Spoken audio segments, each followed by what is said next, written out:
Бүгүнкү Ош шаарында болгон окуя жүрөктү аябай кейитти. Бул эмне деген адамгерчиликсиздик? Бул эмне деген ыймансыздык, эмне деген акмакчылык? Конокту үйүнө алып келип, качан кыргыз таш менен урчу эле? Албетте, бардыгы мен жаман деп айта албайм. Бирок ошол жерде таш менен ургула, тигинткиле, мынткиле деген акмактар капа болбогула, Кудайым таш менен өзүң урдурат. Кайсы бирөөнүн балдары, жаш балдар, ата-энелери бар, бир туугандары бар.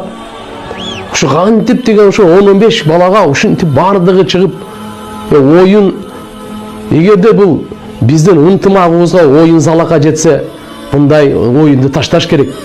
Мындай оюндун кереги жок. Баарынан жогу жакшы. Алла Таалам көрүп турат туугандар. Бүгүнкү көрүнүч ушундай бир кандай десем, Алла нааразы боло турган, шайтанды сүйүнтүртө турган иш болду. Уялбайбы, бет барбы, намыз барбы? Кандай эмесе кошуналар эмне дейт кыргыз? Кенедей болгон кыргыз бири-биринин этин жеп атса, мамлекеттин башчысы, ажообуз турса, бардык милициялар турса, алардан уялбасаңар, аларды сыйлабасаңар да Алладан коркуп, Алладан уялбайсыңарбы?